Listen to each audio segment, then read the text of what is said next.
Good evening, everyone. Welcome. My name is Michael Franz. I'm a professor of government and legal studies here at Bowdoin College. It's a pleasure to have you all here. In my 18 years here, I've come to many talks here in Kresge, and this is probably the one I've seen as the fullest. In fact, we have people up in the Beam classroom upstairs because we have an overflow space. So that just shows us how much we're interested in this evening's talk. Tonight's event is co-sponsored by the Department of Government and Legal Studies here at Bowdoin College and by the Midcoast Senior College. I'm sure that tonight's event will be electrifying. But saying that seems kind of self-evident. So, okay, a few quick thanks before we get started. First, to our panelists and to our moderators. They are all very distinguished and busy individuals, and so thank you for making the time tonight. Their bios can be found in the pamphlet that we were handing out at the beginning, and if you don't have one, I'm sure we can give you one at the end, or you can share with a neighbor. So thank you for making the time and for educating us tonight about this very important issue. I'd also like to thank Kelly Matson, my co-organizer, and the Midcoast Senior College. It's been a real pleasure to get to know Kelly and to work with him in putting this evening together. I also want to thank Bowdoin's staff. We just came off a really fantastic weekend here on campus, homecoming and inauguration of the new president, and so it's really fantastic that they were able to give us their all the help in putting this together and making the logistics work. So thank you to Tony Sprague and to everyone that works with him. Tonight's event will run about 90 minutes, and the last 20 minutes or so we'll set aside for questions and answers from the audience. And so in that sense, I want to just give us a couple of quick guidelines. First, to maximize the amount of questions that we do get, it would be great if you could be brief, but also if you, please let us know your name and any affiliation you might have with an organization that might have a stake in the outcome of the questions, just so people know who's asking the questions and also what brings you to ask them. And if you're just asking as an interested citizen, then that's great as well. I also just want to encourage all of us, and it's important to note, to help create as courteous and respectful atmosphere as possible. And we all value open discussion and diverse perspectives, and so I encourage questions in particular that promote a positive learning environment. So thank you for that.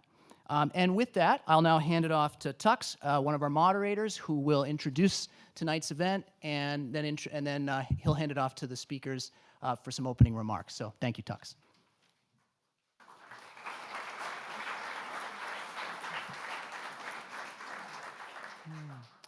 Thanks very much for coming.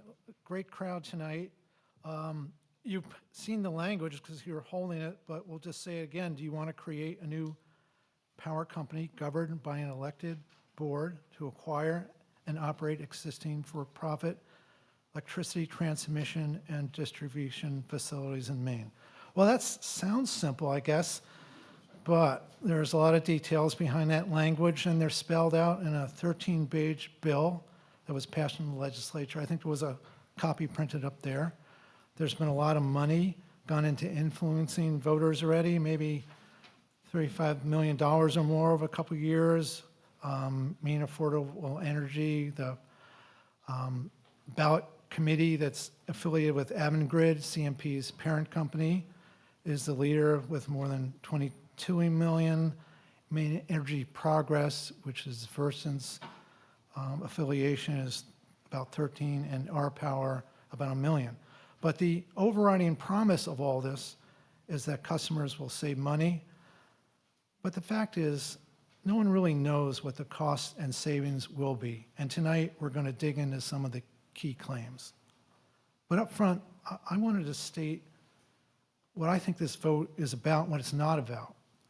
It's not about whether public power in general is a good or bad idea. That's not what we are voting for in this question. It's not about how public power works elsewhere in other states or in Maine towns. It's not about a state government taking over the electric grids. And it's not about our power supply, because neither of these companies generate electricity by law. And so the power supply issue and the impact on rates is not what they control. What it is very detailed and very specific and applies just to this proposal. This is a first of a kind proposal, really, in the United States with these details.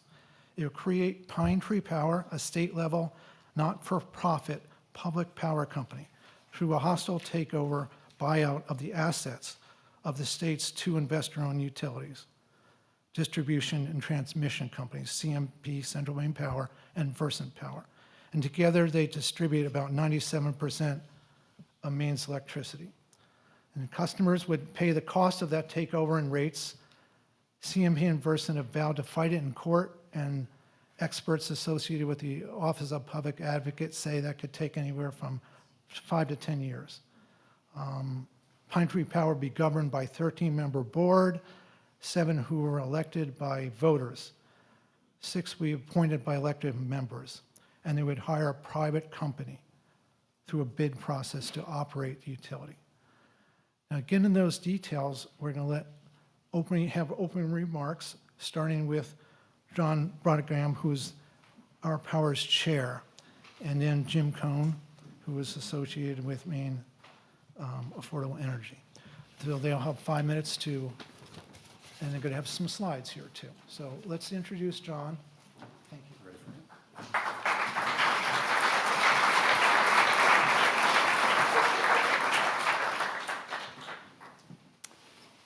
Thank you very much, and thank you, Kelly and Midcoast Senior College, and Michael and Bowdoin, and all those who put this together. I am John Brodegam. I am a volunteer with the campaign to enact Question 3, and I'm here only because I believe this is of the utmost importance for Maine, and I want to share some of those reasons with you tonight. There's been millions spent on advertising, but people are still hungry for credible information, and I promise you will learn something here tonight. And if not, we will give you double your money back. What is a consumer-owned utility? There are 2 ownership models for consumer-owned utility. An investor-owned model, utilities owned by private investors. In the case of CMP, the parent company Avangrid, it's owned by Iberdrola, Spanish corporation, largest investors in Iberdrola, Qatar and Norway. And in the case of Versant, it's owned in full by Calgary, Canada. And funds collected in your utility bills generally leave the state in the form of profit for these shareholders of these parent companies. And we believe it provides minimal incentive to increase reliability. A COU, a consumer-owned utility owned by Mainers, would be governed by an elected board, and the meetings would be public, subject to freedom of access. It does not have to turn a profit, so it can lower utility bills, and the savings can be used to reduce outages and make new investments in the grid at a lower cost.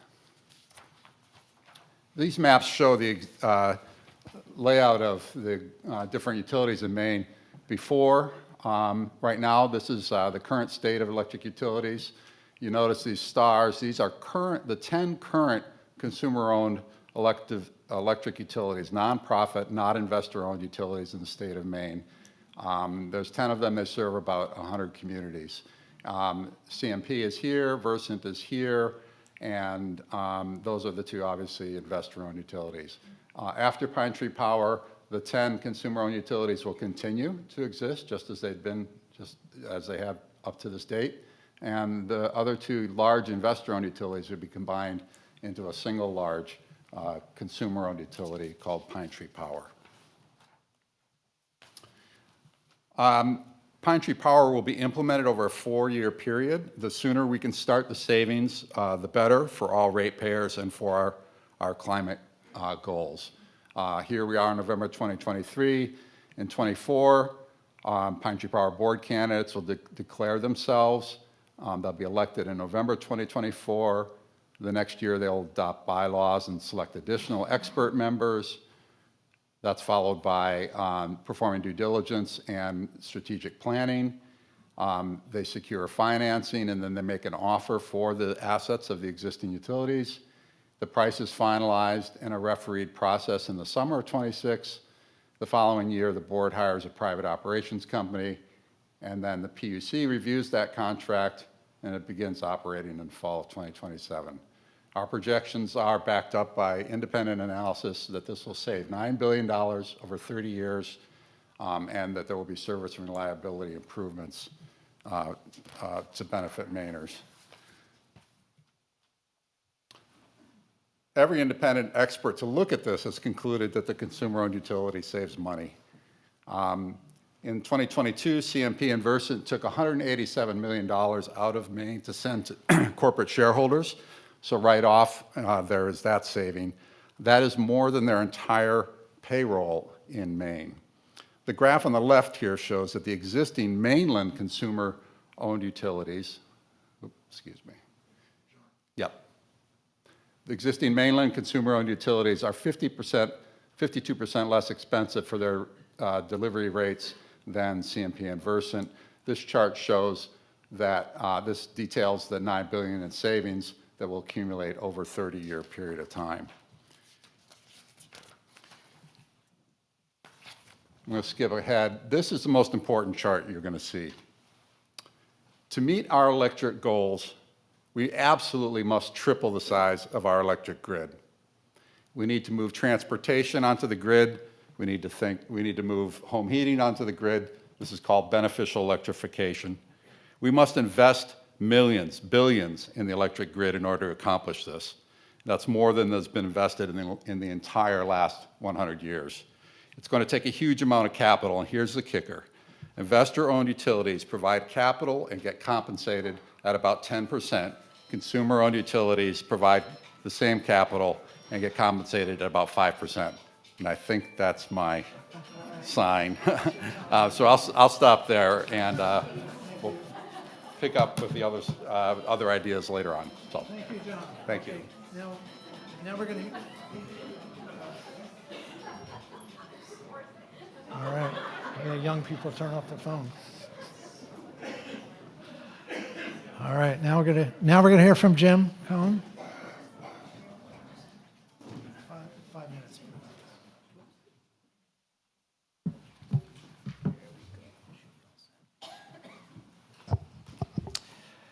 So good evening, everyone. I am Jim Cohen with Maine Affordable Energy. It is a pleasure to be here with you at Bowdoin College, a place where I've come for decades and decades.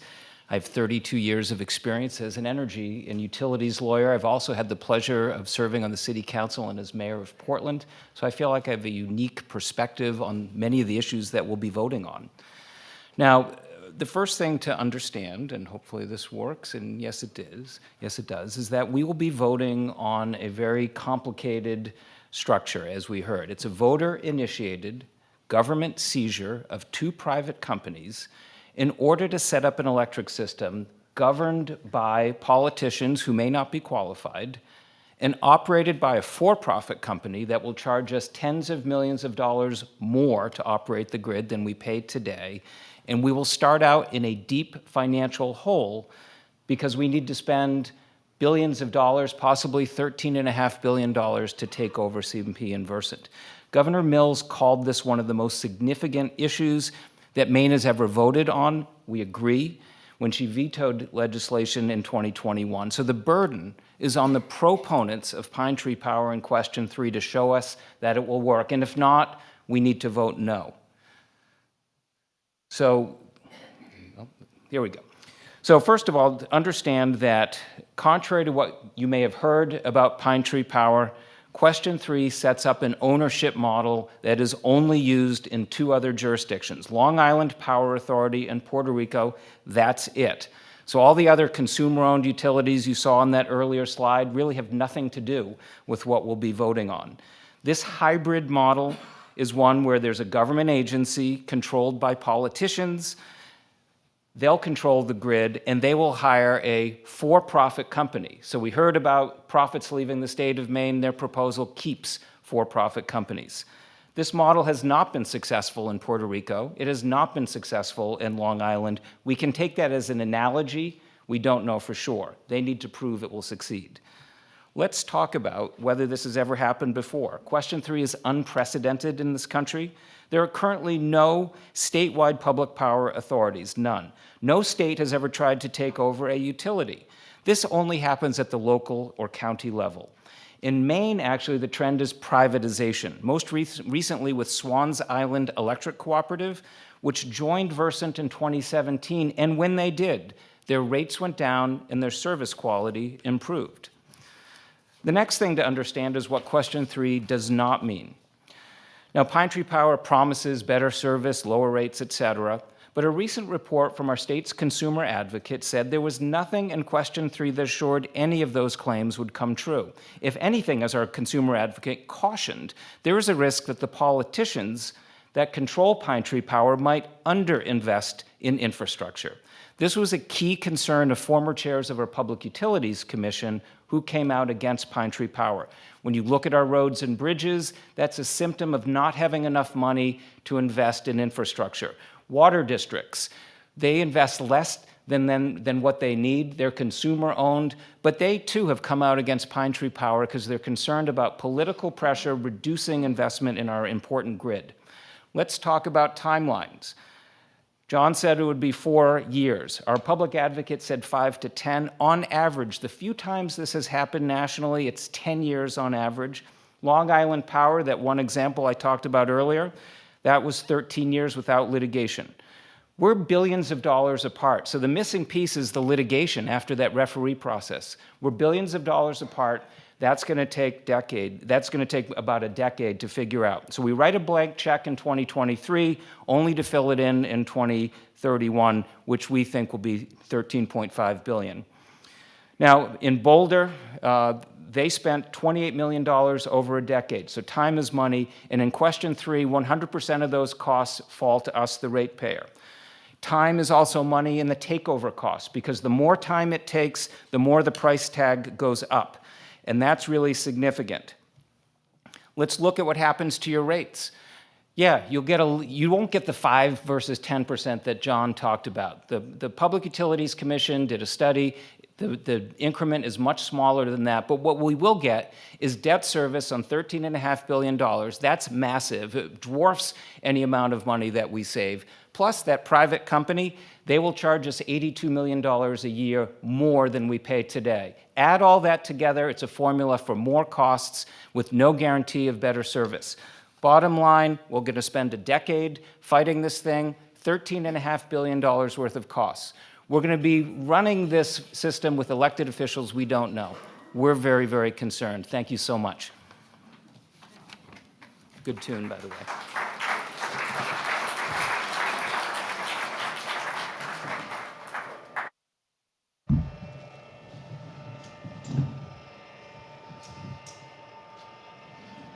We'll wait for that to happen.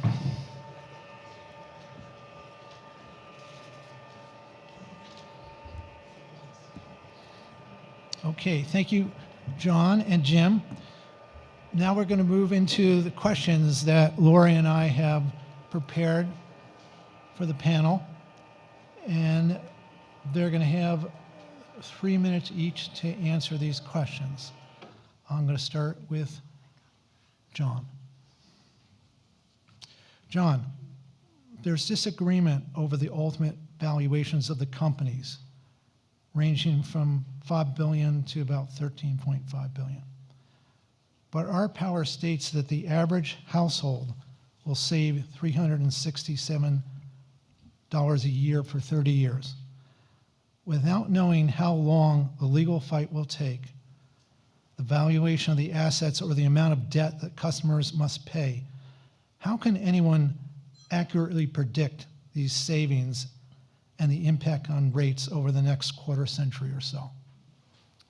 Well, thank you, Tux, for that question, and it's an important one, and there's a good answer to it, and it goes back to analysis and studies that have been done at the legislature and that have been vetted and explained and discussed through the legislative process over the last couple of years.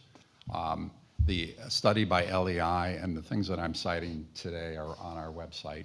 A study by a firm named LEI analyzed the financial impact and the savings, and concluded that there would be savings available to ratepayers over the course of the lifetime of the COU, which they projected to be 30 years or more. So there would be savings, and a restatement of that based on analysis by an independent Harvard economist, Richard Silkman, found some mistakes and omissions in that, and restated that savings to reveal a total present value savings of $9.1 billion over the 30-year period of time. Silkman based his analysis on the same assumption that the LEI, independent consulting firm chosen by the Public Utilities Commission, the same assumption that they made. And the assumption has to do with what is the net book value and whether there is anything to be added to the net book value of the utilities assets. Now, what does that mean?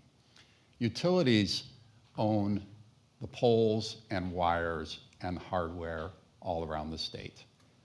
They own all the transformers and everything that goes with it. All of those assets are reported every year in a record that is filed down to the penny with the Public Utilities Commission. So if you add all of those assets up that the utilities have reported in the state, the most recent grand total for both Versant and CMP is $5.4 billion for all of the assets, and that's the assets that would be purchased in this transaction. So that is the starting place for conversation about the value of this transaction. $5.4 billion. Now, in a case where you have an exceptional utility that's done a terrific job and has proven itself, has a brand name, you might get an addition onto that percentage. It might be a 1.2 times or 1.4 times the net book value of the assets that's reported. In the case of the study that I referred to, LEI and Dr. Silkman, they actually assumed generously it would be 1.5 times the net book value. We think it'll be a lot less than that, but that's a reasonable starting place for a conversation about what this will actually cost. Now, let me just get down to the point, though. Every consumer-owned utility around the country shows a savings. They show a savings because their financial model allows them to access low-cost capital without having to pay the high cost of returning funds to shareholders who maybe in some faraway place have no connection with the community. So there's a strong record of consumer ownership providing financial benefits all across the country, all different models of consumer ownership, all different kinds, different flavors. There are quite a variety of them, but consistently, according to the American Public Power Association, consistently they show about an 11% benefit over investor-owned utilities in terms of the cost to shareholders.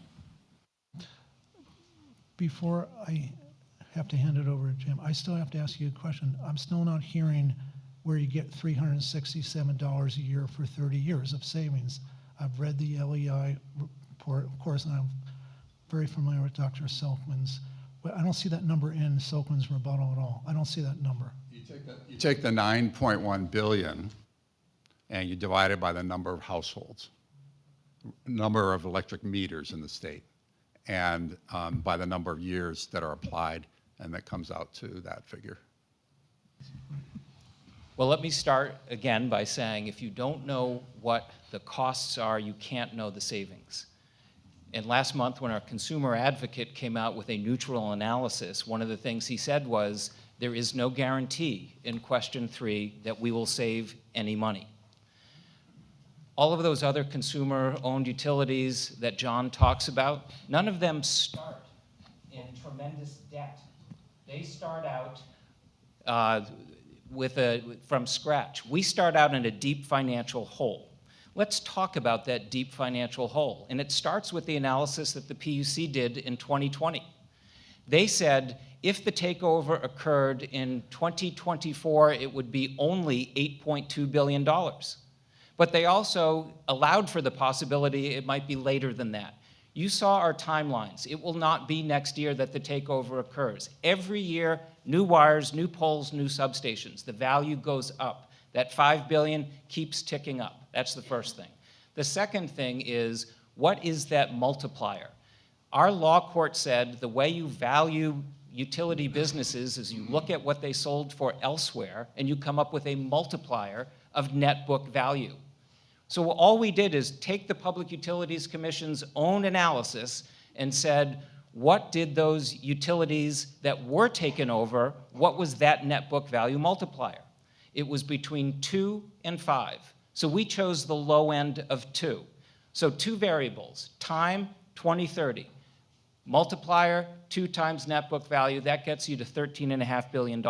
The debt service on that alone is in the hundreds of millions of dollars. It dwarfs any savings. Number 2, we are talking about a for-profit grid operator who's going to come in and run the company. If you mow your own lawn, you pay for the gas, you pay for your lawnmower, that's it. But if you hire somebody else, you're going to pay them a management fee. So in 2020, the Public Utilities Commission looked at Long Island Power, the analogous type of utility, where they were paying $82 million a year. They have half the number of line miles of Maine, but they used it as a proxy. $82 million more we pay. The third thing is, much of the savings that comes from what Pine Tree Power talks about comes from a shell game. Those big overhead lines that we see, it turns out they're paid for by all of New England collectively, and Maine only pays 10% of it. So the shell game is they model that we'll pay as much for those utilities, facilities, as though CMP and Versant still owned it. At that higher cost of capital, we'll charge New England for that extra price, and we're going to pocket the difference. Okay. So if you believe Jim? Massachusetts and Connecticut will pay Jim? for that, well, Got to wrap up. so if you believe that Massachusetts and Connecticut will pay for that, you'll have savings. We think the costs are going to go way up. Okay, the next question, and Jim, if you wouldn't mind starting with this one. You had actually mentioned during your presentation that this is a government takeover, and the utilities companies also have characterized Pine Tree Power as a government takeover. Some of the mailers that we've been getting in our mailbox, and I had 3 today, they say if question 3 passes, politicians will take over Maine's electric grid. Is this accurate, and why? It is absolutely accurate. In fact, there have been 2 lawsuits over the last year over ballot questions, both brought by supporters of Pine Tree Power. One had to do with the wording of our ballot question. Originally, our Secretary of State included the word quasi-governmental in the ballot question that Tux read a minute ago. The law court looked at it, and what they said was, most people don't know what quasi-governmental means, so it's confusing. And the word quasi-governmental doesn't appear in Maine statute. It's not misleading, but it's confusing. But then they went on to say, this is a type of government. And they listed 16 different reasons why Pine Tree Power was a type of government. Think about it. Number 1, it's called a body politic and corporate. That is what you will see in water district charters or town charters. Number 2, it is governed by elected officials who are elected statewide, not just by the customers of Pine Tree Power, but also by the customers of Eastern Maine Electric and all the consumer-owned. Our U.S. Supreme Court said entities that are governed by elected officials, elected at large, are government agencies. So this is a unit of government. There's really little question about it. The next thing is, what are those government agencies will be governed by elected officials. Those elected officials are elected by 7 elected districts. So each of us would elect one of those members. We'd be one of 140,000 people in each of their districts. We would not be able to elect the other 12. We don't know who they will be, but they will serve 6-year terms. I don't know about you, but politics in this country has gotten less predictable. It's become more tribal. What we've seen in other districts throughout this country that have the kind of model of elections is that the spending goes up, special interests get involved. So yeah, we're very concerned. When the public advocate talked about whether or not our service quality would improve, it really came down to investment. And the investment comes from political decisions. Now, like I said earlier, rarely do people run for office and say, my plan is to raise your rates.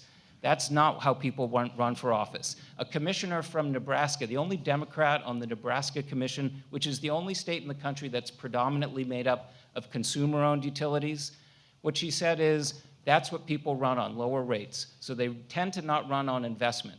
So you can't 20 guarantee more seconds. investment if you have politicians running the grid. Okay, John? you ended 15 seconds early, so that's you good did. for John.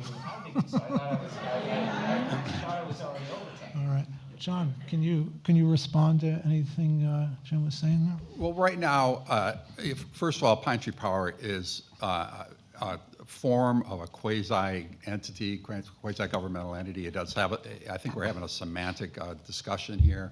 It does have an elected board, but it is completely independent from state government. It is not subject to the oversight of the legislature. It's not subject to control by the executive branch. It is subject to the authority of the Public Utilities Commission, like other utilities. But let me just also point out that where we have the opportunity to elect the leadership of our public utility, of our consumer-owned utility, currently, where does that leadership come from? They're elected by shareholders. They're elected by shareholders who are spread around the world, who may have absolutely not only no knowledge of utility business, they may have absolutely no idea where Maine even is on a map. That's who elects the leaders of the utilities now. So, I'd feel a lot more comfortable having the chance to elect or re-elect or hold accountable the officials here. There will be public, the meetings will be open to the public, their records will be subject to Freedom of Information Access, and their elections will be subject to the Clean Elections Law in the state of Maine so that people can run with public funding and not have to be beholden to any special interest. They'll be chosen with ranked choice voting. There'll be a degree of accountability. I'm perfectly comfortable with that. And the semantic question of whether they're a government or not a government is less interesting to me. I think that the precedents around the country for elected board leadership, even right in the city of Portland, the Portland Water District has elected board leadership, and I don't think anybody complains that there's a bunch of politicians running the water system for Portland and the surrounding area.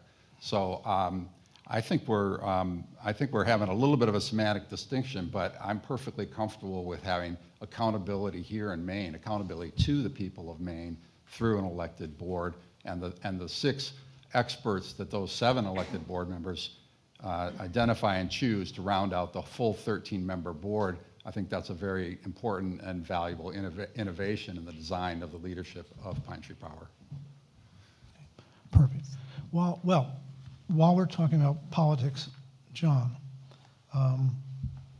the public advocate issued a report, remember, in September that outlined his view on Pine Tree Power. And one of the questions he raised is whether politics could influence the grid investments that are made because elected board members might seek to limit spending on improvements to keep rates lower. What you're thinking about that?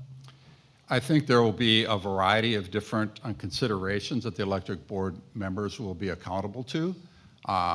The desire for lower rates is certainly one of them, but the desire to address the existential climate crisis we have in the state is another one. There are a list of different principles and objectives of Pine Tree Power that are written into the legislation, and the board will be responsible to those as well. So I think that a board that is elected, they have 6-year terms. They have certainly, as Jim pointed out, a large constituency, but they are also accountable to the whole state in a sense. The board itself is managing an important backbone of our infrastructure that's vital to the Maine economy. And I think that the people of Maine are capable of choosing leadership who may, some people may say they're politicians, but I think the leadership of this board is likely to be people who are deeply committed to their community. And again, the comparison to a board that meets over in somewhere in Spain to make decisions about our community. I'll take this anytime. So there is nothing in question 3 that's going to assure lower rates, better quality of service, more investment in the environment. Our public advocate said as much. There's no guarantee of any of those things. So what we're thinking about is maybe it will, maybe it won't. And we hear a lot of hopes and promises and optimism. Now, I call myself a recovering politician because I served in public office, and I understand the challenges of serving in public office. I also understand that we will only be electing one of those 13 members, and so we're relying on everyone else to elect those other people. Right now, Congress doesn't have a Speaker of the House. If you read the paper this weekend, what you read about was school districts not distributing cards appropriately, and you read about our child protective services at DHS. Our government has a lot on its plate right now. And the idea that we want to then expand that and put running a complex electric grid onto the plate of our government is something we need to think very, very carefully about. Now, look at the 2 utilities that are analogous to Pine Tree Power. One, Long Island Power Authority. They have done 2 statewide studies in the last decade where what they found was there was a revolving door of executives going from the private sector, grid operator, back into the public sector. They found a disregard for the consumer. They found higher rates. They changed their grid operator. Most recently, within the last year, another study is taking place. They decided they don't like their grid operator. They couldn't find another one, so they were stuck with that grid operator, and now they're considering whether they should change their model to something else. And we're being asked to have that same model here in Maine with the politicians on the one side and the private for-profit company on the other. Look at Puerto Rico. In Puerto Rico, same thing. When they have storms, they have the politicians who need to give money and resources to that private grid operator, but they're not doing that. They're cutting back on it. And so the private grid operator is saying, how can we restore power from storms if we don't get what we need? And so in Puerto Rico, they happen to be bankrupt, and their outages are measured in months, not days or weeks. So can it get worse in Maine? It absolutely can. We have no assurance that any of the people who will be running Pine Tree Power will be qualified, that they'll have our interests at heart. We can't know these things.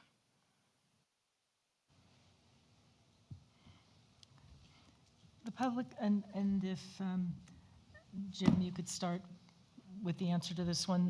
The public. Is this better? I was instructed to stay a foot away from the mic. So I'm a soft-spoken person. Maine's public advocate had said it's unclear whether customer service, reliability, and climate goals would be enhanced by Pine Tree Power. Could you give us your take on the impact of each of those 3 and explain why? And Jim, if you could please start.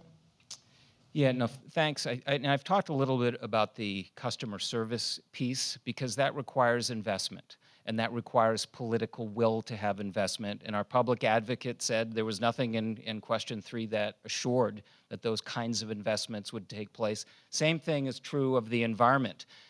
In order for our grid to have a better response to the environment, it needs investment. When the Public Utilities Commission did its study in 2020, they said, the only way you get better service is to spend more. Well, that makes total sense because it involves having the resources needed. The other thing we need to understand is why do outages even occur in Maine? It turns out that 87% of all outages are caused by trees. 82% of those are from trees outside of the right-of-way. So no matter who owns Pine Tree Power or who owns CMP and Versant, those trees will still be there.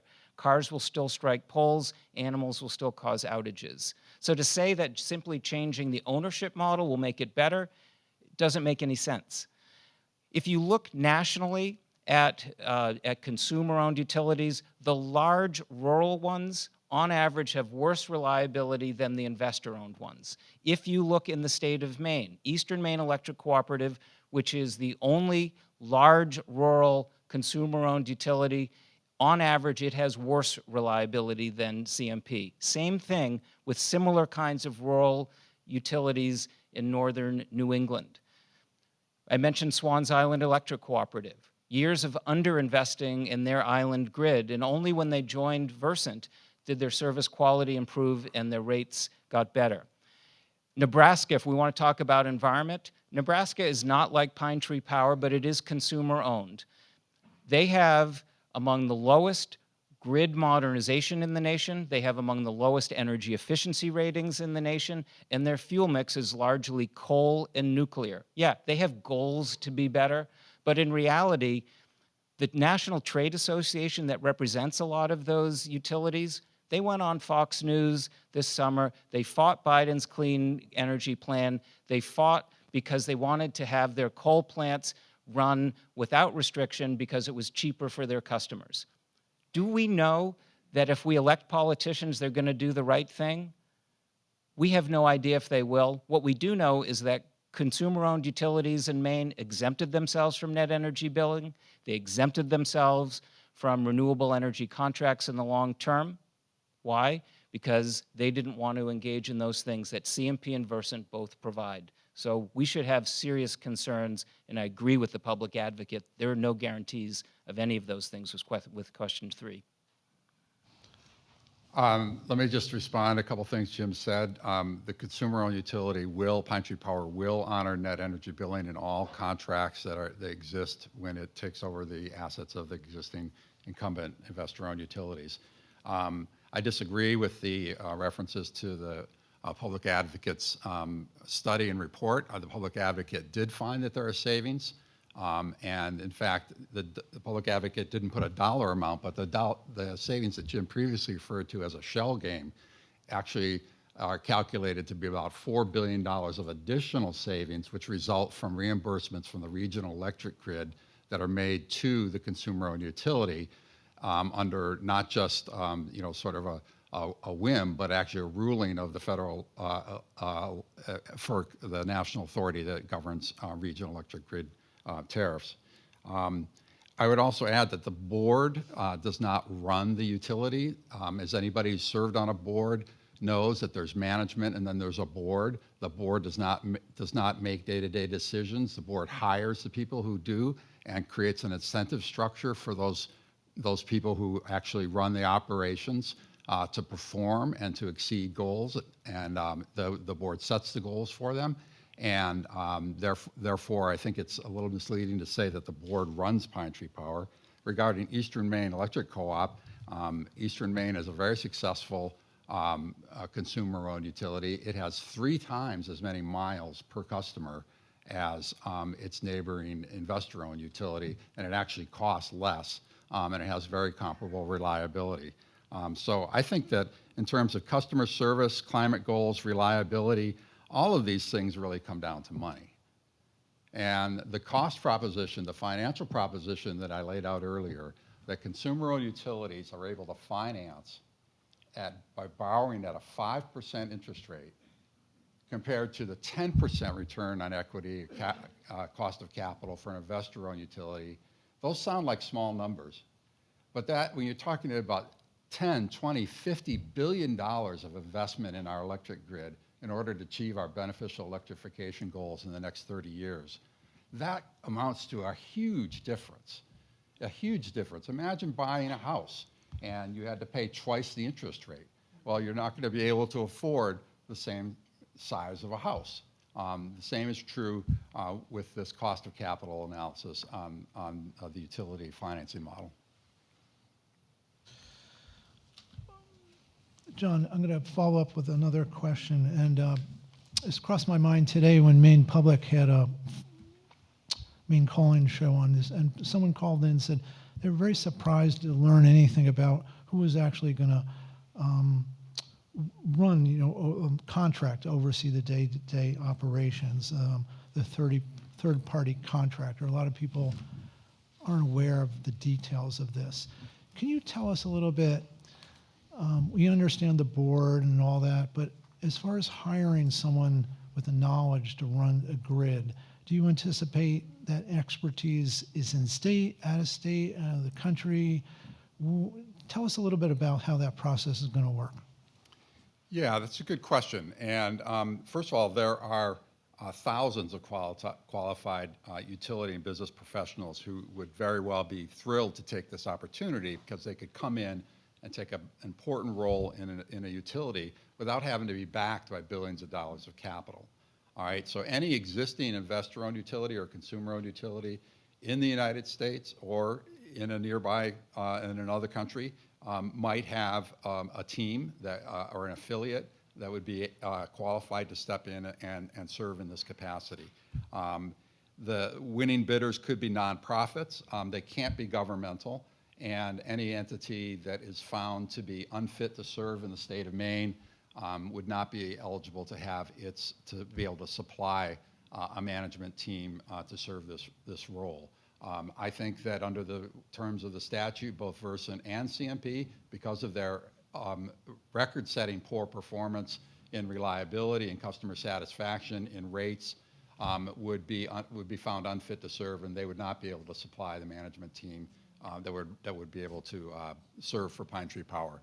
I think that you know, the operations teams like this are in place in other utilities.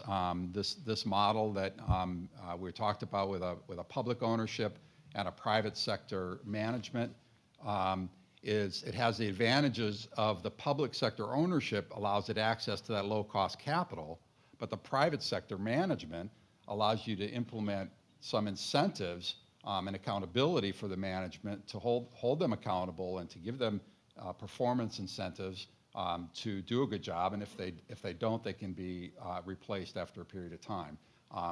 Actually, Hydro-Quebec has a model where the ownership is public and the operations team is private. It's not that far away from here. It works fine. I don't know if they'd be interested in this, but there's another firm called ENCO that has, I think, expressed some interest in this. And if you look at the APP, American Public Power Association website, you can see a list of hundreds of contractors who work with them.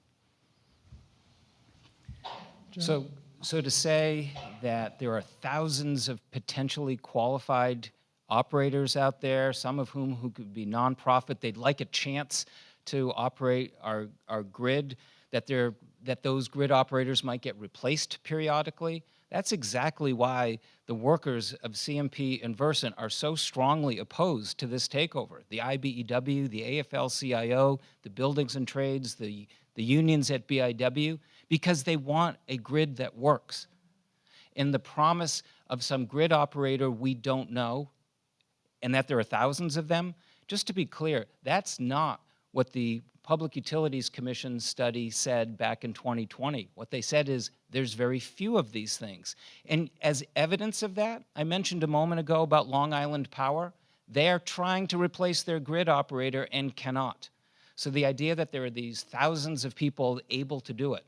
Now, if you look at the words of their bill, what it talks about is they must be qualified. Those thousands of people are not going to meet the test of qualified. If you look at Long Island and Puerto Rico, the very first grid operators that they hired had foreign connections. The Puerto Rico one still has somebody with foreign connections. So it could very well be the case that's exactly who we hire again. And John can talk about whether or not CMP or Versant are fit to serve, but the reality is they've been serving for an awful long time. That's a big leap to make the assumption that suddenly they're going to be declared unfit to serve. In front of the legislature, one of the founders of Pine Tree Power said, well, if the price doesn't work and things don't work out, maybe Versant and CMP can stay on. We've heard all sorts of messages about what could happen or what might happen, but we don't know this private grid operator. I also have to talk a bit about the cost issue. We heard a moment ago, John said that the public advocate said that there would be savings as a result of this shell game. All the public advocate said was it was likely that that might happen. I've talked directly to the public advocate. I've seen presentations, and the public advocate has said, we're not making any assurance that that shell game could happen. It's happened in communities with very small amounts of transmission assets where it was de minimis. Magnify that to the entire state of Maine, that's a totally different story, and the public advocate is not saying that there will be those kinds of savings. In the end, we can't be assured that that grid operator will do what we want. In the 2 jurisdictions where it's happened, it hasn't worked. And the hope that it will work in Maine is perhaps a hope too far for all of us. The upcoming ballot also has another question that is related to this one. It's question 1, which reads, do you want to bar some quasi-governmental entities and all consumer-owned electric utilities from taking on more than $1 billion in debt unless they get statewide voter approval? What's the impact if voters approve it? If you could start, Jim. Sure, thanks for the question. So question 1 is a ballot question whose goal is to say that if an entity like Pine Tree Power borrows more than $1 billion, that we, the voters, should have an opportunity to say something about that we should have a say. One thing that tremendously disappointed me is that supporters of the Pine Tree Power campaign tried to recraft their legislation to avoid that. They wanted to take away the right of voters to have something to say about it. That was disappointing. The other disappointing thing is that when the signatures were turned in by tens of thousands of Mainers asking to put that question on the ballot, Pine Tree Power's supporters sued. They were unsuccessful, and so that question is on the ballot. So the idea that we're going to pass a ballot question and be free of lawsuits is fantasy thinking. We've had plenty of ballot questions where lawsuits and constitutionality has been challenged. Expect the same here. So if question 1 passes, that's allowing the voters of Maine to have a say in whether $1 billion or more in debt is taken. Now, does that take away the concern we have about question 3? Absolutely not. Because think about it. If we're going to vote in November and start this process. In Boulder, they spent $28 million of legal fees over a decade. The Public Utilities Commission said expect about 0.7% of the total transaction cost will be on us. So if it's $13.5 billion, that adds up to about $94 million. So if we want to wait 10 years of litigation and costs, all being paid for by us, maybe it's $94 million, and then at the end we have a say in it, we're still out that $94 million. In the meantime, there is an opportunity cost. And when Governor Mills raised serious concerns about Pine Tree Power, one of her concerns was, we've got important work to do on climate change. We can't be distracted worrying about who owns the grid and how much it's worth. What we should be focused on is doing exactly those things. I was at an energy summit today in Hallowell talking about all of the plans we need to make. We are far behind. These plans are set on a statewide basis with many stakeholders. We need to be laser focused on working on those plans, making it so it's a system that works for renewable energy, making it safe. We can't be distracting ourselves on litigation for 10 years. Question 1 is a protection, but it is not enough of a protection for question 3. Question 1 is something that would allow for a second vote, a second bite at the apple. I think that the voters of the state would approve a second bite at the apple if they approve the first bite, the first round. So I'm not terribly concerned about question 1. I think that having there are a couple different provisions in the ballot question, question 3, that may end up being superseding question 1 as a legal matter, and I think that could happen. But there's no real concern to me that there would be another chance to have a vote on this, because I think with time people are starting to understand that it's about the net savings. It's about the savings that you're going to achieve from day one. On your utility bills, as consumer-owned utilities around the country already have, as the LEI and the Silkman study already projected, and as we think Maine consumers are going to stand to benefit. Now, let me just quickly say, Jim's talked a lot about Long Island and Puerto Rico. They're totally different from Maine. All right, first of all, Long Island and Puerto Rico utilities both own generation assets. It's a different utility structure where the generation assets, the power plants, are part of the utility. Maine doesn't have that. And as a result, Long Island had a huge fiasco with a multi-billion-dollar power plant that was a white elephant that saddled them with all kinds of problems over many, many years. And that was a disaster for them. Puerto Rico, likewise, the utility has been a utility that owns generation assets in addition to transmission and distribution assets. So it's a very different ball game. Also, both Long Island and Puerto Rico do not have the direct election of their board that we would have through Pine Tree Power. Okay.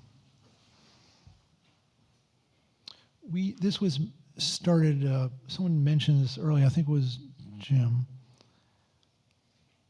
I'm going to let Jim start with this. Why does the governor and organized labor, including the electric workers union, oppose Pine Tree Power, do you think?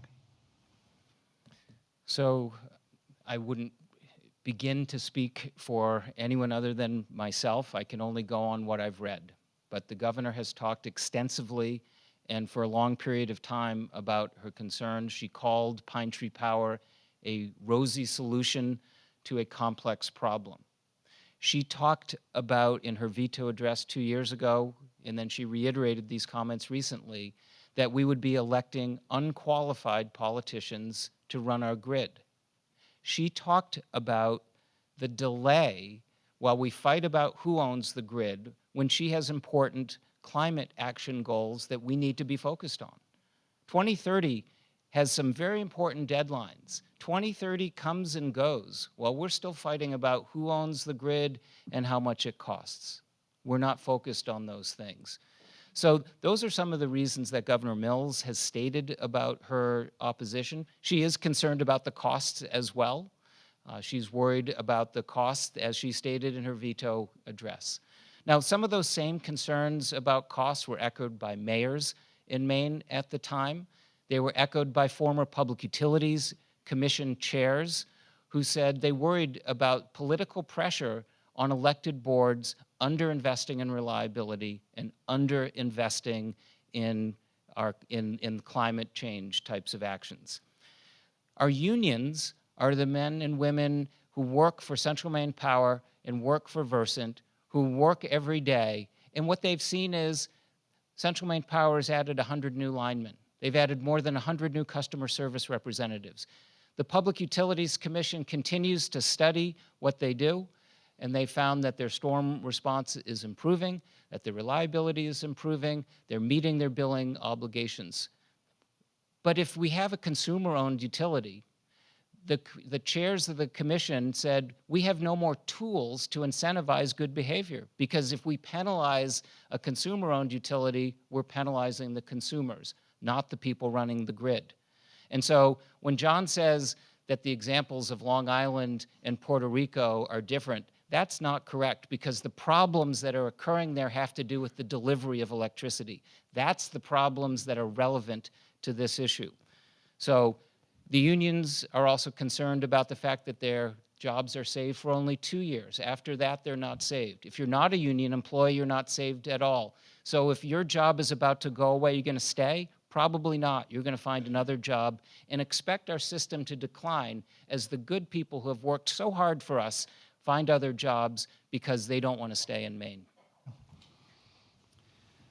So let me point out that in this transition, the folks who are running the bucket trucks, the folks who are doing the lines, the folks who are running the offices are assured of a place. In fact, they're assured a bump in compensation if they move to Pine Tree Power. So there is an incentive for them to stay with Pine Tree Power, and we think that ultimately this kind of a transition can occur with only the loss of actually a very small number of sort of senior executive levels in what you might call the C-suite, the corporate executive offices of 10 to 12 to 15 people who would not make the transition, but the rest of what we know of as CMP and Versant would be able to make the transition to the new company and would be welcome there. This is good for working people. This is good for working people. Saving $400 a year on your electric bill is good for working people. And we think that this is something that working people and other unions, in fact, have endorsed this. The nurses union and others have come out in support of Pine Tree Power. They recognize that it's pro-worker, it's pro-family. It has an equity element that has never been present before in our utility system, and it's a win for working people. Why the other unions are following in step behind the utilities may have to do with the benefits that Jim just rattled off that the unions receive from the utilities in recent years. So I think that there's plenty of broad public support for this. There's 80,000 signatures on the petition to bring this forward, and I'll stop at that. Thank you. So we moved past the formal back and forth with Jim and John. What we'd like to do now is open up to questions from people in the audience. And I'm hoping that people have questions, but not, if you have you want to come up because you are affiliated with Pine Tree Power or someone else, and you want to make a big statement about something, this is not the forum for that. This is a place to ask questions of these two gentlemen. And so I see a mic there. There used to be a mic here. I don't know if there still is or going to be. But what we're going to do, I think, at least for that one, unless Bowdoin staff has another mic. Okay. Closing statements. Oh, whoops. We've missed the closing statements. Let's do that was my fault. I knew we were running ahead. All right, let's do that. Then you'll be thinking about your questions, and what we'll do, Mike will bring the mic around to you. You can give your name and where you're from, but please, again, questions for these folks, because that way, if you ask John a question, it could give Jim a minute to rebut if he wants to do that. So let's move to the closing remarks first. And that is, how long will these can be, how long would you like? How about 5 minutes? Or less, whatever you, but under 5 minutes. Okay. Should I start? I think Jim starts. I'm happy to start. So we've talked a lot about what's on the ballot this November, which is Pine Tree Power, question 3. And as I said at the outset, this is one of the most significant changes, significant issues we've ever voted on. Governor Mills called it one of the most significant things the legislature had ever voted on. It's one of the most significant things we've ever voted on. When you think about the billions of dollars involved, how critical electricity is to each of us in our lives, when you think about how it touches every corner of the state. So the outcome of this election is serious. It's also extraordinary that the voters of Maine are being asked to do something they've never been asked to do, take over 2 private companies. That's not how we behave in the state of Maine. We have a regulatory system right now that has been in place for more than 100 years. And what we're not talking about is that regulatory system, where we have an appointed Public Utilities Commission, and that Public Utilities Commission is nominated by the governor and confirmed by the legislature. Now that contrasts with the 6 appointed people on the board of Pine Tree Power, where there's no check and balance. There's no one to say that somebody who's appointed isn't qualified. Now, I currently serve as the chair of the Northern New England Passenger Rail Authority, which runs the Amtrak Down Easter. I was nominated by the governor, and I was confirmed by the legislature. There was a check and a balance. It doesn't exist with Pine Tree Power. So when we look at this system and whether it will produce savings or not, we have to ask ourselves, what are the unanswered questions? Who will be those elected officials? Will they be conservative? Will they be progressive? They may change every 2 years, and so that the direction of the system may change. The appointed officials, under the words of the statute, they have to have some managerial and technical qualifications, yes. But what isn't there is if one person had all of those qualifications, the other 5 wouldn't have to have any. So we have to ask ourselves, do we really know who's governing this board? What we do know is we have a Public Utilities Commission that says a utility, no matter who owns it, can't raise a rate unless there's about a year of litigation. And only after that year of litigation can a rate be raised. When the rates are changed between different kinds of customer classes, that too has to be carefully vetted. A decision to invest in a power line is years of litigation. So it doesn't matter who owns the grid because it goes through that process. And so what Pine Tree Power is trying to tell us is somehow that regulatory system doesn't exist anymore. The reality is that system exists and it was made stronger. Governor Mills in 2022 brought forward a bill, LD 1959. That bill put in place and was passed by the legislature 6 specific performance criteria.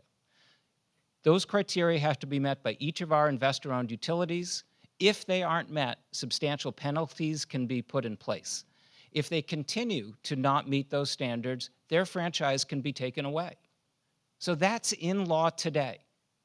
We don't have to change the law to take away that authority. But if we pass Pine Tree Power, we actually go backwards because that's a tool that exists with investor-owned utilities. It's not a tool that can exist with consumer-owned utilities. So that is very concerning.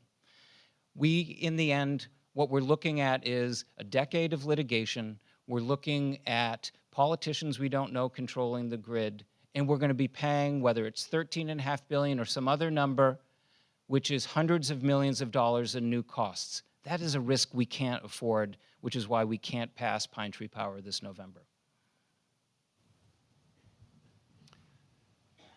Thank you. You hear me? All right, 2 quick things.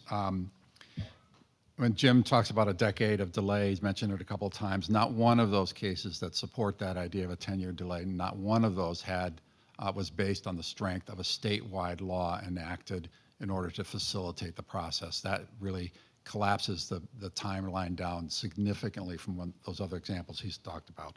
Secondly, Jim's faith in the regulatory system, it hasn't worked. It hasn't worked. We have the worst reliability, the worst customer service satisfaction, some of the highest rates in the country.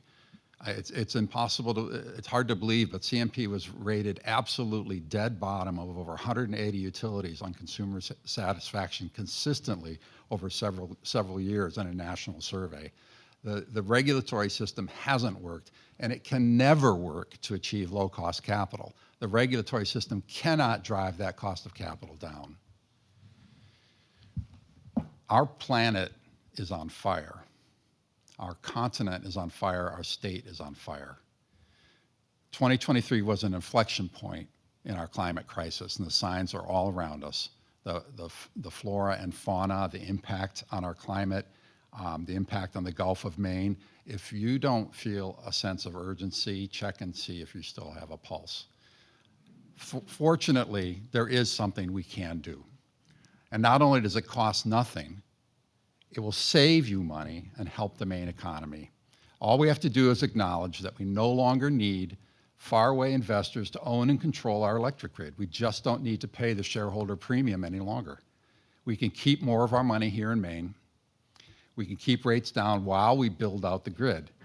And I hope you have learned something. Actually, there's much agreement. Just about everyone agrees here that we must invest heavily in our grid, and everyone agrees that this investment will require billions of dollars. And I don't think anyone really disagrees that a consumer-owned utility can access capital at a deep discount that can go to facilitate a lot of the other goals that we've been talking about here in terms of reliability, customer service, and achieving environmental goals set by the state. Our opponents take the view of the grid as a profit opportunity for remote shareholders, like the latest smartphone or like selling whoopie pies, and we just don't see it that way. At this moment of crisis, our electric grid is a public good that must serve purposes and goals that the people of Maine establish for ourselves. like public safety, education, public health, roads and bridges, and other public goods. This is not merely an academic or philosophical point. How we answer this question will determine, to a very great extent, whether we can save billions and move rapidly toward meeting our climate goals in the decades ahead. With investors in the driver's seat, our progress toward beneficial electrification will always be slowed by the need to funnel hard-earned Maine dollars out of our state and into the investment accounts of faraway corporate shareholders. There is a better way, as proven in hundreds of other parts of the country. In light of the emerging climate catastrophe, continuing to saddle our efforts by sending this unnecessary premium to faraway shareholders is unconscionable. Question 3 can achieve benefits equal to $367 per year to each ratepayer in Maine. Pine Tree Power follows a proven model of common ownership, currently providing lower rates and better reliability for 1 out of every 7 Americans, including many here in Maine. Bill McKibben, one of the wisest and most respected environmental voices anywhere, recently said that the campaign to pass question 3 is the most important question on a ballot in this country this year, and we agree. We ask you to join us in taking a real step forward toward our climate goals, towards lower rates for all of us, and vote yes on question 3. Thank you, John. So Mike is at the mic, and we are hoping we'll get some questions.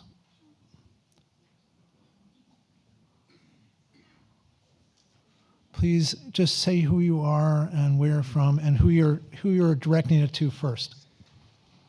Okay, my name is Don Stein. I'm a relatively new person to Maine, having moved up here recently from Georgia, where I was on the faculty at Emory University. Either one can answer this question. If I was wondering why you are decided to have a term of 6 years for people to serve. That strikes me as rather strange. And the second question is, you're talking about carriers of electricity, but no one has mentioned where the electricity comes from and who pays for that. Where does it come from? And how will one or the other be affected by the question of where the power actually comes from and then gets spread out all over the grid? Well, currently in Maine, distribution and transmission utilities cannot own generation. It's not legally permissible. And that won't change with Pine Tree Power. So we're only talking about the poles and the wires and the equipment that sends the power out to users around the state. In 1999, Maine divested the utilities from the generation assets, and that has been the law since then. So there is no direct control of generation assets, although I think that the lower costs available through Pine Tree Power are going to facilitate investment in other kinds of generation indirectly. In terms of 6 years, the Public Utilities Commissioners are 6 years. I think that's maybe a benchmark that was used here. So it's long enough for people to have some degree. The United States Senate is 6 years, some degree of accountability, but also some degree of independence. So I agree, 6 years is an awful long time. If Pine Tree Power is touting the accountability, the reason that our public utilities commissioners serve such long times is in fact to insulate them from the public so that they can make decisions that they feel are in the best interest. But they're not elected by voters. If the whole premise of this is to elect people that we have more direct control of, 6 years is a very long term. But either way, whether it's 6 years or 2 years, we don't know who they will be. We can make guesses. In elections, swing systems back and forth. So you can expect a system that's going to be a little bit less stable. And let's also talk about our supply rates. All of us have been experiencing tremendous increases in the cost of our electricity. The vast bulk of that has come from supply rate increases that CMP and Versant don't control. And as John said, nothing will change under Pine Tree Power because they're out of the generation business. But I do want to go back to this concept of whether these shareholders are taking money away or whether the elected officials are going to somehow protect us.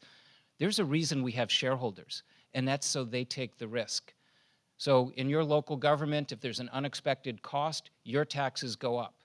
But in a utility world, if there are shareholders, if there are unexpected costs, the shareholder absorbs that risk. Eastern Maine Electric Cooperative went bankrupt because of risks that it couldn't afford. That's one of the reasons why we have a system that has investors as opposed to elected officials. Thank you. Other questions?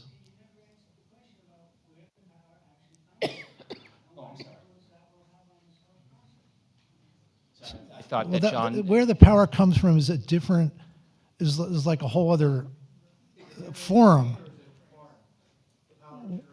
Well, it's both. I mean, right. This has nothing to do with power generation. You mentioned 16 times about profit for a for-profit company like CMP going overseas. Why isn't power generation overseas? Could I ask you? Oh, I'm sorry, sure. Can you hear me? Okay. I'm Walter Kulikowski.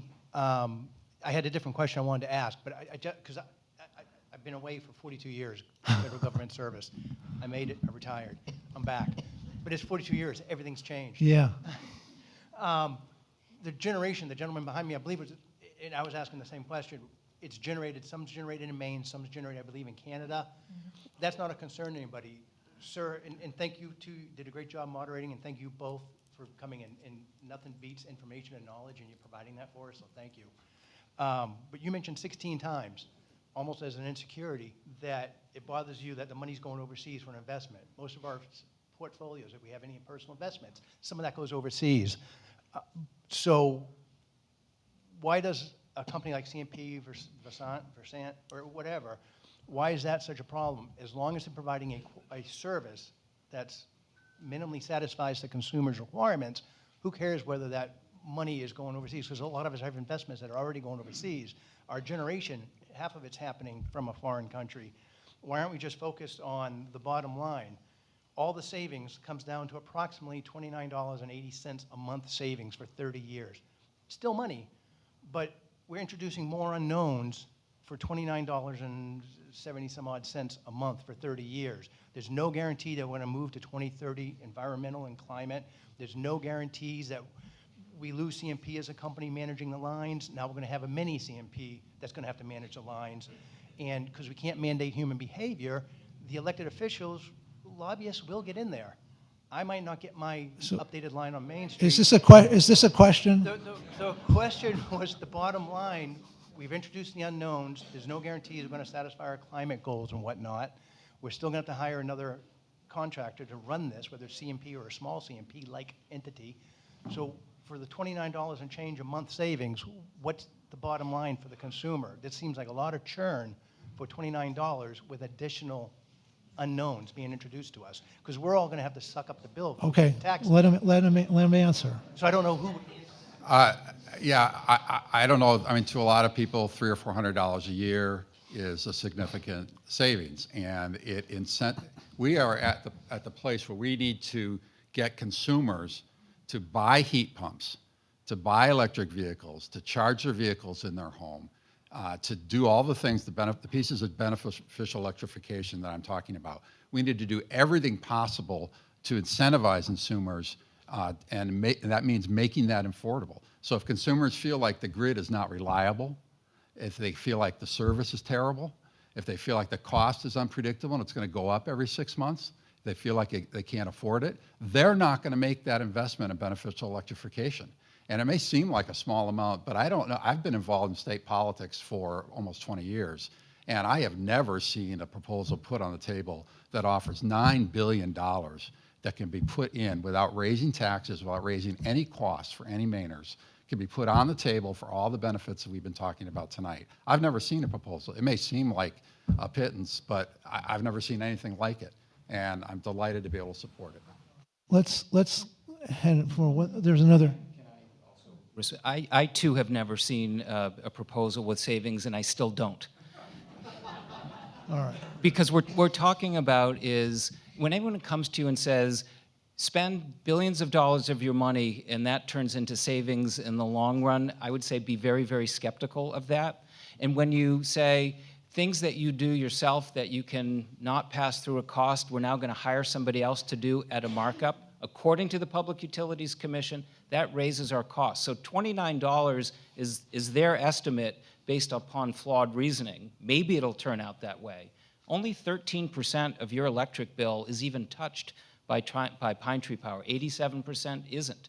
So we can talk about the generation and where it comes from, and I think the main point was it's not affected by question 3. It's the delivery that is affected.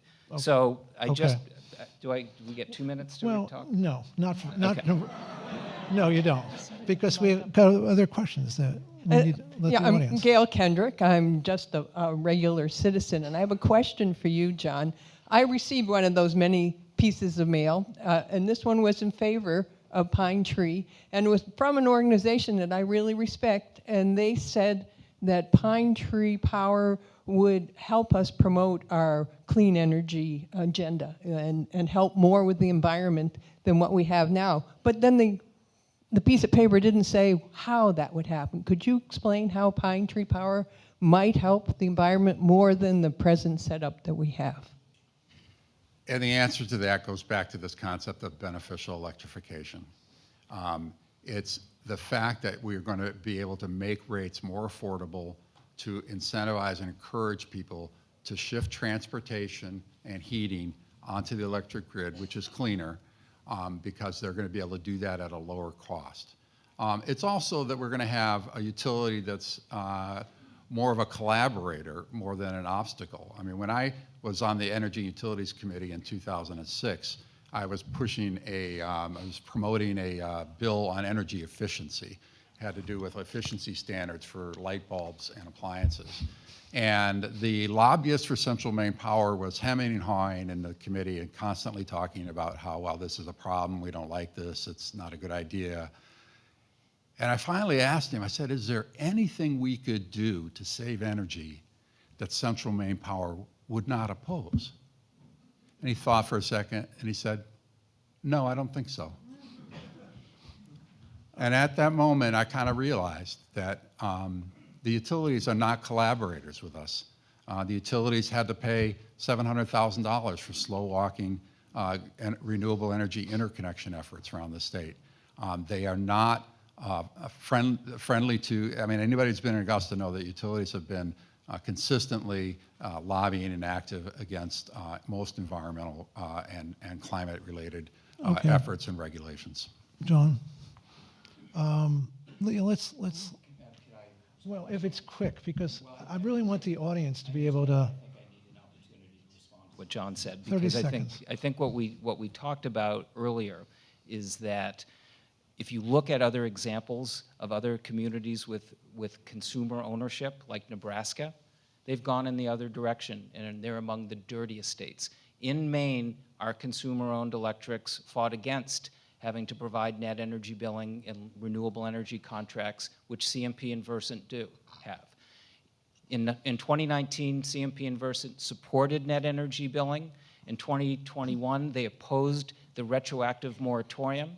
I represent solar developers. The biggest challenge we have is a legislatively imposed retroactive moratorium that CMP and Versant fought against. I represent the Metro of Portland, and I represent Biddeford, Saco, Old Orchard Beach in actual cases, and Central Maine Power came forward and proposed rates helpful to electric vehicles. So there's a lot of rhetoric, and it's just rhetoric.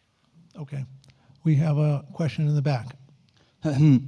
Mr. Cohen, do you think it's relevant that your client, Maine Affordable Energy, on whose behalf you've been speaking across the state, is fully funded by CMP's parent company?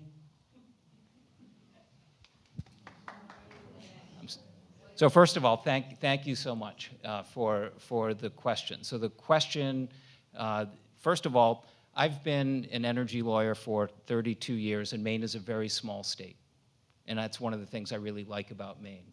And what that means is that I work on issues with people that I disagree with. When I served on the city council, there were times we disagreed on issues, but we weren't disagreeable. I've been very disappointed in the way this campaign has been conducted because it often involves personal attacks on people's integrity. That is the way Pine Tree Power goes after. I've been at debates where they've said, we can't trust the politicians that don't have your interest at heart. They've gone after public utilities commissioners saying they're corrupt. They've gone after the public advocate, they're corrupt. They've gone after current and former governors, calling them corrupt. So I don't mind working for a ballot question committee that is proposing to fight a question that's going to move us backwards on climate. I care very deeply about the climate. As mayor of Portland, I was the first mayor to sign on to the U.S. Conference of Mayors Climate Action Plan. I was a former president of Portland Trails. I care very deeply about these things. Question 3 doesn't solve any of these problems. It sends us in the other direction. So I appreciate the question, but I'm here speaking my mind. Thank you. Okay. Thank you. I see someone holding the mic. I got a mic. Hello, my name is Dodie Kalust. I live here in Brunswick, and Louder. I'm a citizen here in Maine, in Brunswick. And my question is for Jim. I think one of the first things that John spoke about was the need to expand the grid to meet increased need for electrification of cars and homes and that sort of thing. And I know with Pine Tree Power, they don't have a system in place, so that's kind of aspirational, but at least they're stating that as an aspiration. What do CMP and Avangrid, what is their plan? Do they have a plan to meet this very important role that electric utilities are going to have if we're going to get through this climate?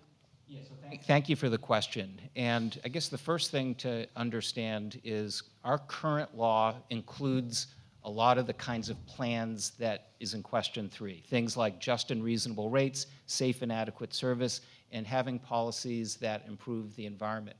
Our legislature has moved us in a direction moving towards things like electrification. So there is currently a proceeding going on at the PUC right now, and Central Maine Power and Versant are part of that proceeding. Ultimately, these are collective decisions made by our Public Utilities Commission. And so our utilities come forward with ideas. They're asked to provide lots and lots of information to help the policymakers answer those questions. I don't believe that just because we're going to change the ownership model, that that's going to suddenly arrive at something different. I know that when I was in front of the Public Utilities Commission advocating for public transportation, there was pushback by other environmental organizations at the same time.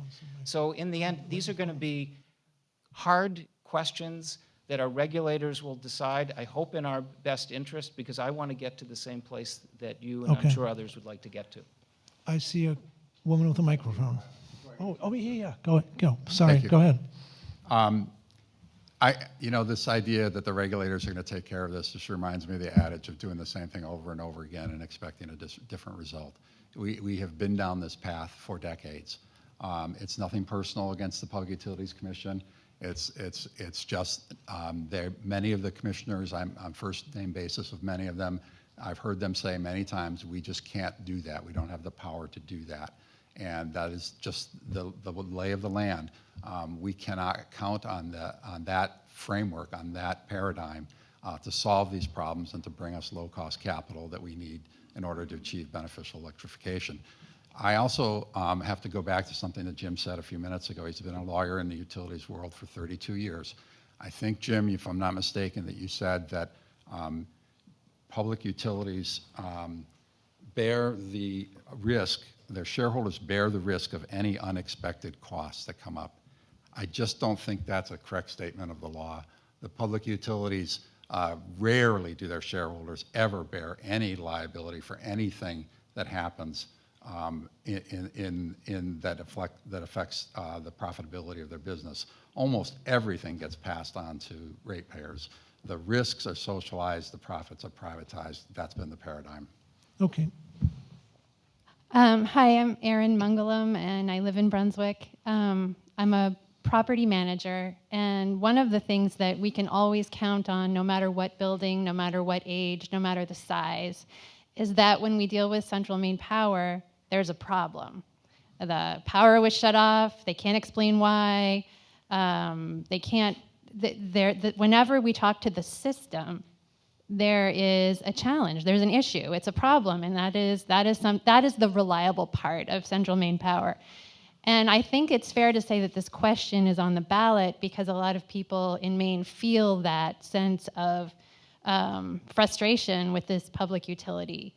So I don't hear Central Maine Power coming and saying, stick with us because we're so good, because we deliver for you, ever. And just I wonder why is that not the argument? And I think the answer is clear, but how would Pine Tree Power Are you make asking it? Jim I'm that asking question? Jim that, and then I'm asking how will Pine Tree Power become a more reliably consumer-friendly Question, utility? one for Jim, one for John.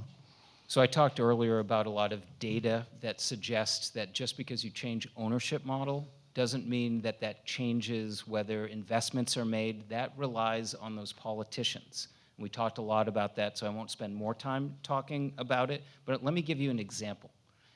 Just last month, our consumer advocate came out and said, when Central Maine Power, after the Christmas storm that you may all remember from last year, when they got the power turned on in just 4 days, that they shouldn't have done that, because somehow he thought that maybe they spent more money instead of turning it on in 8 days. I think most of us would prefer that our utilities turn on the power faster than that. But when they spent that, it was $53 million of their own shareholder money that they spent to turn the lights on faster. There's a risk that political decision-making says, you know what, 8 days is just fast enough if it's less. It turns out CMP didn't spend any more money. They just hired twice as many crews to work half as long. So it's sort of misplaced, but it sort of illustrates the issue of politicians who will want to save money at the expense of reliability, and that's a concern. And to John's point, yes, the shareholder takes a risk. If you look at the annual report of CMP, they only earned 3.75% return for their distribution assets, so they can lose money. That Eastern Maine Electric Cooperative example I gave, they actually went bankrupt because they couldn't afford to pay their bills, but they didn't have a shareholder to rely on, so their customers paid back those bills. Okay. The second part of the question was for John? Do you want to restate it just so? Quickly? Well, I would just say that I think if I'm getting at what you're asking, I mean, we are out in the streets and knocking on doors and talking to voters all the time, and this is an effort that came from the people that we talk to, people, businesses, real estate developers, others who've been very frustrated, and it's no coincidence that lack of responsiveness and lack of accountability is happening in a case where the ultimate ownership and decision-making authority is in a faraway place. These are not people who are responsive to the people. They're not their neighbors. They're not people in the community who are ultimately at the top of the decision-making ladder. And I think it's not a coincidence that they have not invested in the kinds of things that the community needs and wants from their utility. I would like to add one other thing that you may not know, that under federal law, a consumer-owned utility is entitled to participate in emergency when there's a storm, a hurricane, a disaster. Disaster relief can be provided to a consumer-owned utility, but it can't be provided to an investor-owned utility. And in some cases, that's provided a significant financial advantage to be in a consumer-owned utility. Right. I'm told we need to wrap things up. Apparently, reliability issue. Lights may go out in a few minutes. I don't know what's going on, but thank you so much for coming. Really thank John and Jim and Bowdoin College, Lori, everyone here. Thank you.